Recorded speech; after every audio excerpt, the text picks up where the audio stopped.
homeschooling father. In fact, I supported my wife Shauna, who carries out most of the work in that regard. In fact, I myself, I act as the director of various regulated funds and financial services companies, and my own mission statement is basically, if you find yourself in the same room as an officer at the central bank, you're in big trouble. So I'm delighted to be in the room here today. One final thing I must say before I start is that I normally speak in front of people with my wife sitting beside me. We sometimes give talks at pre-marriage courses. And in fact, what happens is when I start going off track, or if the quality of what I'm saying disapproves, I often feel a kind of burning sensation in my right leg. And my wife has told me that it's nothing to do with her, it's a self-correcting mechanism that the staff has had. So if you find myself leaning to the right, you know what that is. Anyway, I'm very grateful to Tom and Jackie for bringing all of us here together today. And I know that there's some of you who are starting maybe to discern whether homeschooling might be for you. And we thought it might be helpful to give one maybe father's journey from basically starting to consider homeschooling to where I am now 10 years later, and I'll go through a little bit of that. My wife Shauna first spoke about homeschooling with her own mother about 11 years ago, when our first child Mary was really just a baby, and at the time I think it was really more of a philosophical conversation. I didn't think it would have any necessarily practical implications for the family. But Shauna then joined a coffee morning, and they were kind of Catholic first-time mothers, and then they started, and many of whom are here today actually, and they started talking about homeschooling in a more meaningful way. And as the conversation went on week after week, I came to realize that this actually probably wasn't going away. It was something I had to consider, and I started to become quite concerned. So, what Shauna and I tend to do is whenever we find something where one of us is a bit concerned, we generally try to talk to other people about those issues. And we were lucky enough to know a very nice couple who were homeschooling, many of you know, and we went out to visit them. Now, as a father, if your dream is to come home to kind of a house full of quiet children waiting attentively for the father to calmly issue his instructions, this was not the house to visit. It was quite a fun and active house. All of the children of all ages, all over the place, and it was. But what was amazing for me was I had some cousins and I knew other people around that age. But these children looked me in the eye. They engaged me in polite but real conversation, and it was really intriguing. And Sean and I then went on to have a very nice conversation with the couple, and probably the biggest takeaway from that conversation for me was when we were challenged to not just say why homeschool. You should say why, and if you're looking at anything, you should say why before each of the options. So if you're going to say why homeschool, you should also say why state school. And I suppose I was kind of prejudiced in that regard, because I had always had a very, very kind of strong, I suppose I always had thought very, very highly of the state school system because of the brilliant job they had done with me. So it took me a while to even think about considering, what any alternative route. So I suppose the reality is that, as parents, we're all looking for the best for our own children.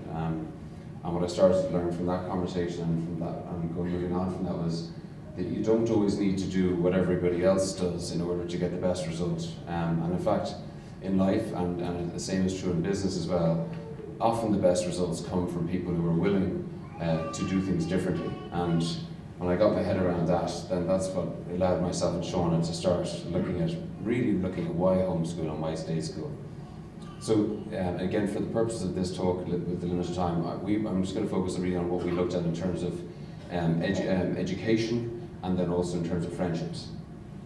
So in terms of education, we looked at our own situation, and I'm going to speak specifically of mine. I was good at one subject. I was quite good at maths, and then I was relatively below average at most other subjects. And I found that with maths, I found this class was quite dull and boring actually, because I was really waiting for everyone else to kind of catch up or whatever else. And then in all of the other subjects, I found it often discouraging because the teachers rarely had a really clear notion of how difficult I was finding it to follow them or stay with them in a meaningful way. So I had it at both extremes, and neither were very helpful.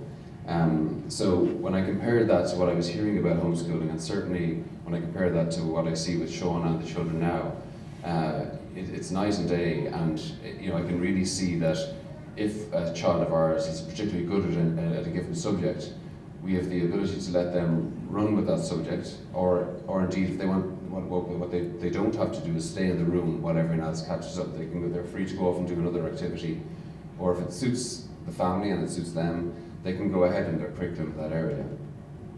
And equally, if a child of ours is not so good at a given subject, in fairness to teachers in state schools, they've got 25, 30 students, they're just not going to be able to be as in tune with their students as a mother will be with her child. And that gives a homeschooling mother a great advantage of being able to really zone in at specific times with specific children on specific subjects. And a lot of our problems with education is we get moments of barriers, we get huge discouragement, and if someone could just lift us over that barrier, that key moment in time, you'd be amazed by how much you can roll on and improve in your education. And in homeschooling, you get to do that. You get to really identify and zone in on those particular issues. Then as further part of our discernment, I suppose we just looked at the practical issue of state exam results. I mean, and I know from today we know that that's not the be-all and end-all, but if you think about it, state schools, rate themselves, and they are rated by their state exam results. So we looked at our own. And again, with maths, I did well in maths and applied maths, but the way my brain works, that was always going to be the case. I found it easy to pick off the textbooks. And then with all other subjects, all through school, I pretty much struggled with them. With French, in the end, I got to go away and live in France for 4 months. Again, within the school system there, I didn't learn much, but I was lucky enough to be with a lovely Catholic family, and the mother in that family took the time to speak to me for an hour every day. And I became fluent in French. It was nothing to do with it. I couldn't follow the school system, but just because of living in a warm family environment where someone gave me attention. And of course then French was no problem in the leaving cert. My teacher was astonished, having seen me achieve so poorly in the years up to then. And then equally in the other subjects, I kind of cheated on it in the sense that I went to the Institute of Education Christmas and Easter classes, got the notes. They're all very well dedicated to maximising your points in the leaving cert, and thereby converted maybe D's to C's and C's to B's. But when I looked at all of that, probably for the first time after I had left school, I suddenly said to myself, well look, the state school system, certainly it had merits, but it certainly didn't materially influence how I achieved in the leaving cert. And I felt if I had been homeschooled, at least I suddenly felt now that I'm looking at homeschooling, and I haven't actually got such a barrier to beat in terms of whether we might go down that route. And indeed, that's without even allowing for the fact that homeschooling might allow me to improve my results in that way. The other thing then, as I said, we looked at were friendships. In order to assess this area, I looked at my own friendships from school. For whatever reason, I don't know what it's like for other people that are, but I don't actually know anyone when I was in primary school, just the way it happens. I have no phone number in my phone of anyone who was in my primary school. So suddenly I wasn't so concerned, for example, immediately at primary school level, I wasn't concerned that they were losing out on some lifelong friend they might have. I know people make lifelong friends in primary school, but what I meant was, I didn't, and I'm pretty happy with who I married and how my family life has worked out. So and then I looked at my secondary school situation, and I went to an all-boys secondary school, and I was just like every 18-year-old boy who goes to an all-boys school. I thought that my friends were not only the best in Ireland, but they were the best group of friends in the whole entire world. I mean, no one could beat them. And as a result of that, like many boys who go into college from an all-boys school, I made absolutely no effort to meet anyone in college because I had the best group of friends in the world. So I didn't need to make any new friends, and that's what I did. And it didn't, so I suppose, looking at homeschooling by contrast and looking at what my sons have, they're not part of a pack of friends, and they're open to meeting new people all the time. But I suppose eventually that kind of schoolboy pack mentality would have kind of lost its appeal, and I kind of realized that maybe it's not so great for grown-up men to kind of lose their identity and often their dignity for the sake of hanging out with a particular group of men.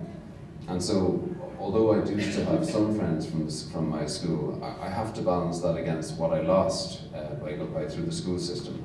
So, for example, when I look back at my time in college and even when I took my first job, it might sound odd, but I found it very, very easy to socialize with men of my own age, but not men of different ages and not women at all. And that was the case. It was just by being in an all-boys school, I found that difficulty. Also, one of the biggest regrets I have is I have 4 brothers, and because of the state school system, or because of the school system I went through, I have no common friends with any of my brothers.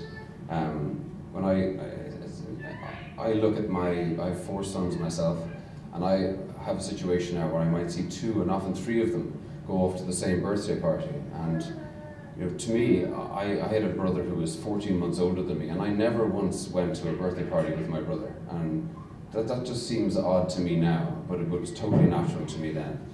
And then also I look back at some of the friendships I had from when I was younger, and in fact they were the friends that I've had from when I was very young up to now are friends that I would have made on my summer holidays. And what was the context there? It was, I knew their brothers and sisters, they knew mine, I knew their parents, they knew mine, and we socialized together in a very wholesome and natural environment. And again, that's what I see, with my homeschooling children. They know each other's, they know their friends' siblings, they know their parents, they often know their grandparents, and we get to socialize together in a very, very joyful way across the generations, which I love. So now, as a father, I ask myself, when I'm looking at this, well, what type of friendships do I want for my children? What type of friendships do I think will bring joy into my children's lives? And then I ask the more important question, what type of friendships will help them best to get to heaven? When I ask, is it this kind of herd mentality that necessarily develops in gangs of boys or girls indeed of the same age, and where you're almost embarrassed to meet a family member? Or is it the type of friendship, that I see in the children developing today in the homeschooling environment? And it's because I believe so strongly in the latter that I was glad to get the opportunity to speak in front of you today. So thank you for your time, and once again to Tom and Jackie for bringing us all together here today. Thank you.